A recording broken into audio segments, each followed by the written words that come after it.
Hello viewers, আসসালামু আলাইকুম। তো সবাই কেমন আছেন? তো আশা করি সবাই ভালো আছেন। তো আজকে একটি বিষয় নিয়ে আলোচনা করব, সেটা হচ্ছে যে টাকা পাচার।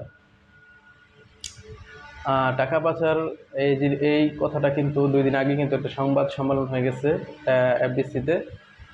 সেখানে উপস্থিত ছিলেন এমডি ইকবাল, পরিচালক, প্রযোজক ছিলেন আরশাদ আদনান, পরিচালক ছিলেন খুরশেদ আলম খসরু, আরও অন্যান্য যে পরিচালক আছেন শিল্পী সমিতি, তারা কিন্তু প্রত্যেকেই কিন্তু উপস্থিত ছিলেন। তো সেখানে তারা মূলত যে বিষয়টি উত্থাপন করেছেন যে টাকা পাচার করেছে ইন্ডিয়া তুফান সিনেমাকে ঘিরে। তুফান সিনেমাটি কিন্তু ইতিমধ্যেই কিন্তু কাজ কমপ্লিট হয়েছে, যেটা মূলত ডিরেক্টর হচ্ছে রায়হান রাফি। তো তার অধীনে যে ছবিটা হয়েছে সেখানে মূলত তুফান ছবির একটি বাজেট কিন্তু অলরেডি ঘোষণা আছে যে 8 থেকে 10 কোটি টাকার একটা বাজেট কিন্তু হয়েছে। বাট তারা কিন্তু সংবাদ সম্মেলন কিন্তু তারা কিন্তু সেখানে এমনি ইকবাল এবং খোরশেদ আলম খসরু তারা কিন্তু বলছে যে এই ছবির বাজেট 50 থেকে 60 লাখ টাকা দেখানো হয়েছে বাংলাদেশে।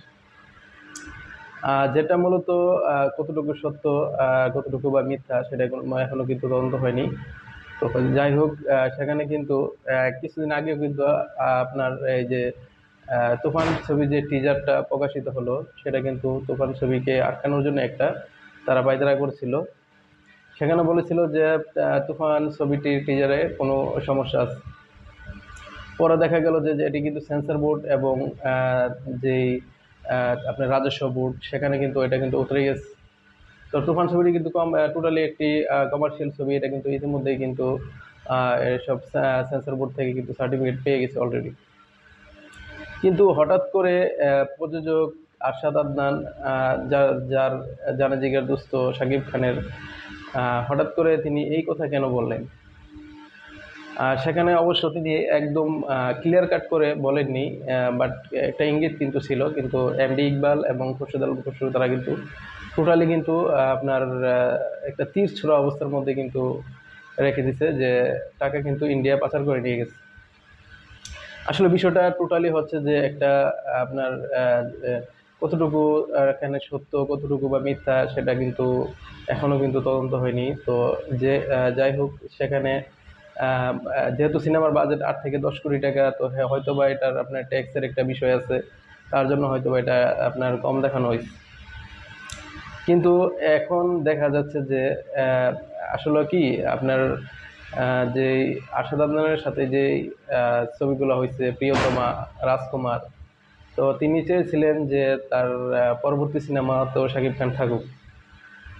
কিন্তু শাকিব খান অ্যাকচুয়ালি কমিটমেন্টবদ্ধ না, তিনি নিয়মের মধ্যে একেবারেই থাকতে চান না। কিন্তু প্রযোজক আরশাদ আদনান চেয়েছিলেন যে নিয়মের মধ্যে থেকে তিনি পরপর 3টি ছবি করবে, তো সেখানে শাকিব খান নায়ক থাকবে। তো শাকিব খান এই ধরাবাঁধা নিয়মের মধ্যে কিন্তু তিনি থাকতে চাননি। তিনি ডিরেক্টর রায়হান রাফির সাথে যুক্ত হলেন। সেখানে কিন্তু এটি যৌথ প্রযোজিত একটা ছবি। আপনার সেখানে আলফা, তারপর হচ্ছে চরকি, তারপর হচ্ছে এসবিএফ, যে তাদের যে সংগঠনগুলো, ওই সংগঠনগুলো থেকে মূলত যৌথ প্রযোজিত ছবি তুফান। তুফানের টিজার কিন্তু আহ, আহ, একটা ঝড় তুলেছে ইতিমধ্যে। টিজার এবং টাইটেল ট্র্যাক এবং গান, 3টি জিনিসই আপনার এখন হাইপে আছে।